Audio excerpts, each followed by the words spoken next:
Hello everybody, hope you're doing well and thanks for joining us for another video. Over the years I've done quite a few videos tackling the idea that the moon landings were fake, but within the comments of those I've had quite a few comments along the lines of these, saying it's impossible that they took off from the moon and caught up with the orbiting command module that was travelling more than 3,000 miles an hour and then docked perfectly first time. Like this one from LCYUUUU is a prime example, where they say, quote, "You ain't gonna mention the rendezvous and docking. Collins and the connection at 3,600 miles an hour. Why isn't this Collins' biggest achievement? But all his testimony is behind a NASA paywall and in an autobiography. Talk about the LM docking with the CSM." End quote. Or other comments bringing up the initial docking between the lunar module and the command module that took place not long after the trans-lunar injection burn was completed that sent them towards the moon in the first place. Such as this one from TX Country Boy saying, "So we are to believe that 3 grown men went on a 10-day trip to the moon in which, leaving Earth, all 3 were in the control capsule and without anyone in the lunar lander, no docking port on the backside of the capsule, piloting it. They had got the control capsule turned around and docked with the lunar lander. Thing is, there's no one in the lunar lander to unlock and open the hatch for Armstrong and Aldrin to enter." So, a few different aspects of the docking process to unpack here, so let's tackle them in chronological order. The Apollo stack that reached Earth orbit consisted of the command service module. Just below it was the lunar module, which was tucked inside the SLA, or the Spacecraft Lunar Module Adapter, and then there was the S4B stage along with most of its fuel. Some of its fuel had been used in order to complete reaching orbit, so at this point they were travelling around 17,500 miles an hour. Then they performed the trans-lunar injection burn using the S4B stage to increase their velocity to 24,000 miles an hour, which would raise their apogee sufficiently to reach the moon. At this point now, the S4B stage has done its job and is no longer required. So next comes the transposition and docking, where the command module was detached from the S4B by jettisoning the fairing covers of the SLA. This not only released the CSM, but it also uncovered the lunar module. Now, Quingion Royal here asks, are you saying that the transposition and docking of the lunar module took place when both stages were travelling at 24,000 miles an hour? And the answer here is basically yes. The exact speed might not be exactly 24,000 miles an hour, and that initial speed was required because as soon as the engines were cut off, Earth's gravity quickly would begin slowing them down. I mean, consider it took 3 days, which is around 72 hours, to travel 230,000 miles to the moon, which is an average speed of just over 3,000 miles an hour. So the speed of the spacecraft was decreasing quite quickly. But both spacecraft were travelling at the same speed before they separated, and so continue to do so after they'd separated. If you drop something inside a cruising aeroplane, it stays with the aeroplane as it falls. And the only reason it falls is because of gravity. If there was no gravity, the object would just float there inside the cabin. When you drop something out of an aeroplane, the only reason it drops behind and away from the plane is because whilst both objects are facing air resistance, the plane has engine thrust to maintain its speed, whereas the dropped object doesn't. If the object had thrust to offset the air resistance, then it could stay with the plane. For example, when a plane fires a missile. Here is an F-22 firing an AMRAAM missile. When it first drops it, it falls slightly behind the plane due to drag. However, when the rocket engine fires, because it then has a much better power-to-weight ratio than the plane, the missile is able to accelerate away from the plane. Now, in space, there's no air resistance. So when objects separate, the only initial speed differential will be if there's any force from that separation to push the spacecrafts apart. And even then, they will only just drift slowly away at a constant rate. For example, look at a spacecraft departing from the ISS. When they undock, they stay traveling with the space station, just slowly drifting backwards. So, on Apollo, when the fairings of the S4B were jettisoned, the CSM was left floating in front of the lunar module. The crew would then thrust forward slightly to open up a gap to the lunar module before turning around 180 degrees and heading slowly back towards the lunar module. Yes, both spacecraft were traveling thousands of miles an hour in relation to Earth, but in relation to each other, the closing speed was actually about 1 foot per second. And due to the gap that they'd created in the first place before turning around, the command module had plenty of time to line the spacecrafts up, which he did with a reticle located in the window in front of him. And on the lunar module, they had a T-shaped docking target to align with, and by making it T-shaped rather than a complete cross, it allowed the pilot to ensure that the command module was oriented correctly in relation to the lunar module. Because the window he was looking out of was up and across from the actual docking probe, having the reticle align with the docking target meant that the docking probe of the CSM would then be aligned with the docking hatch of the lunar module. Now, the actual docking mechanism takes a bit to explain, so I'm going to leave a link to a great animation video by Kevin Hughes that details it fully. But in short, the command module had a diamond-shaped probe at the front. Inside the lunar module was a cone-shaped insert with a hole in the end called a drogue. When the docking probe entered the drogue, the pressure at the end of the probe released latches that gripped onto the drogue.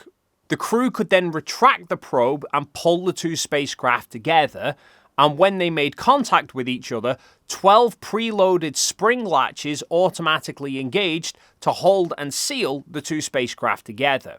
The crew could then open the command module's forward hatch, access and detach the probe and drogue assembly, which were then stored inside the spacecraft. We can actually see these photos here taken from Apollo 11, where they were storing the probe in the lower equipment bay of the command module. Now, for anybody that thinks all of this seems a bit too sci-fi for 1969, or that aligning and docking a spacecraft is beyond the abilities of a pilot, I would say consider air-to-air refueling that military planes do. They've been using a probe and drogue setup for those, just like Apollo, since the 1940s. And air-to-air refueling is arguably even harder than docking a spacecraft, because both aircraft are experiencing air resistance and slight fluctuations in engine thrust. So staying in formation is already harder than spacecraft just floating together. Then, the drogue from the tanker is moving around like a wacky waving inflatable arm flailing tube man, that the other pilot is then trying to keep lined up with until they can dock together. Next, let's address the argument from TX Country Boy that nobody was in the lunar module at launch, so how did the crew get from the command module into the lunar module? The answer simply being they opened the door. With the probe and drogue assembly removed, the crew could then reach the lunar module's top hatch, which at this point was closed. However, the hatch could be opened from both sides. The lunar module hatch, when unlocked, opened into the lunar module. We can see from these photos here how the interior side of the hatch looked, with those support struts running along it. Now, here's a photo taken during Apollo 13, when the crew were using the lunar module as a lifeboat. We can see the same control unit on the side, which is the oxygen supply controls. This contraption is the makeshift carbon dioxide scrubber that the crew famously had to build in order to prevent them from suffocating, and behind it we see the lunar module hatch. But this is the hatch open, so we're looking at the side that would normally be facing the command module during docking, as we can note by the lack of support struts, but also note the release handle. Having a handle on the outside of the lunar module wasn't a problem because realistically, what would be opening the hatch from the outside after they detach from the command module? And even if something did cause the hatch handle to release, the hatch opens inwards and the lunar module was pressurized, so the higher internal pressure would be pushing the hatch shut. Apollo 11 even did a TV broadcast after they docked with the lunar module where we could not only see them removing the probe and drogue assembly from the tunnel, but then we see them go through the tunnel and open the hatch and go into the lunar module. And they also needed the ability to lock the hatch from the command module side anyway, because the lunar module didn't return to Earth. It was jettisoned once the astronauts returned from the lunar surface. But if they separated whilst the lunar module hatch was open, the air that was filling the lunar module cabin would push out straight at the command module. Now, speaking of which, let's address people's questions regarding docking after they've been to the moon.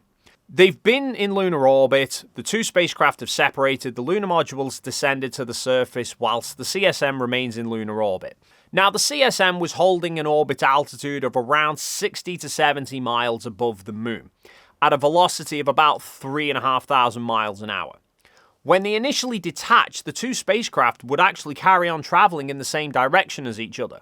You can see this from the footage from Apollo 17, that after separation, both craft continued travelling in the same basic direction, just with the distance between them slowly increasing. They even flew right over their intended landing site and aimed the camera down to look at it. They then carried on for another orbit around the moon before doing a powered descent to land during the next pass. Now, for a craft orbiting Earth, like the International Space Station, it is travelling in a constant loop. However, because the Earth rotates once every 24 hours, the Earth's rotating underneath the ISS, so each pass the ISS makes is over a different part of Earth. You get the same effect with the moon, but it's far less severe because the moon only rotates once every 28 days. So the ground position of the CSM would drift slightly with each orbit, but not a considerable amount, meaning it would basically be passing over the landing site with each orbit. Now, for getting the lunar module back to the CSM, it's not much different than launching rockets to meet the ISS. The CSM was orbiting above the landing site, so the lunar module ascent stage would lift off and then pitch over in order to reach orbit. Now, as long as they pitched over in the same direction that the CSM was travelling, then their orbits would be on the same plane. Though it seems from the comments some people are under the impression that the lunar module lifted straight off and went straight to the command module. Such as here, Stever8110 says, quote, "The whole procedure including liftoff lasting 30 minutes. No talk of altering directions from the CSM or the lander, it just miraculously docks," end quote. Which isn't actually the case.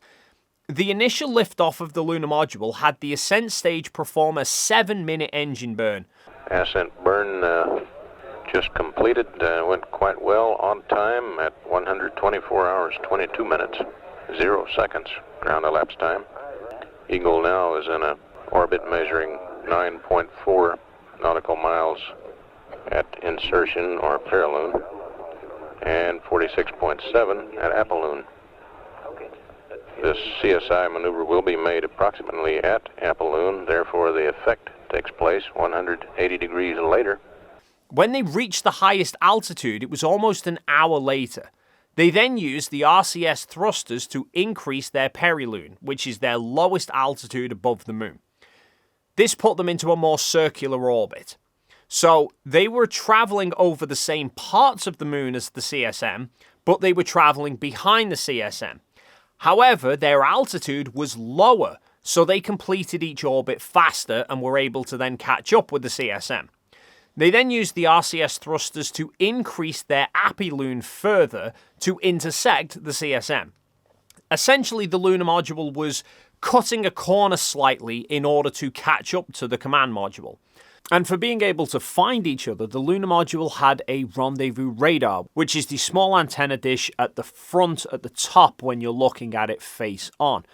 And the command module had a radio transponder, which would broadcast its radio signal for the lunar module's rendezvous radar to pick up. So the lunar module would wait until the CSM had passed over, then take off and use the rendezvous radar to hone in on the CSM's location. And obviously radar was a well-established technology, having been used 30 years beforehand in World War II. So by this point, they're actually travelling at very similar speeds to each other, meaning their closing velocity was quite small. Okay, we're about 11 feet a second coming in engine. The initial liftoff was at 124 hours 22 minutes, but they didn't catch up to the CSM until 128 hours. That was 4 hours after liftoff, which is actually much like rockets launching to the ISS. They don't launch straight to the space station. They launch into a lower orbit first and then make the orbit elliptical to slowly catch up to the ISS. I mean, sure, you could launch straight to it, but that requires a lot more fuel. Hence, generally, it's not used unless necessary. A SpaceX Dragon capsule can reach the ISS within 3 to 4 hours of launch if needed, but typically it takes about a day or more after launch before a spacecraft actually reaches the space station. And remember, none of this was actually new for Apollo. Preceding the Apollo program was Project Gemini. The whole point of that project was to fine-tune the knowledge and processes that would be required for going to the moon, like launching and meeting up with another spacecraft in orbit. All to shore up the very processes that would be used a few years later when launching from the lunar surface to rendezvous in lunar orbit. And the daft thing I find with a lot of these comments is, to many, the idea of launching from the moon up to 2,000 or 3,000 miles an hour to meet another spacecraft seems far-fetched. But they were already doing that several years before in Earth orbit, which involves reaching 17,500 miles an hour. I do seem to vaguely recall somebody asking, although I can't find the comment, about how they were able to dock back in lunar orbit when the lunar module had to have its roof pointing towards the command module. Well, for this, they approached each other face-on at first. Once they were holding attitude with each other, the lunar module would then pitch over. The lunar module actually had small windows on its roof above where the astronauts were stood so that they could see the command module.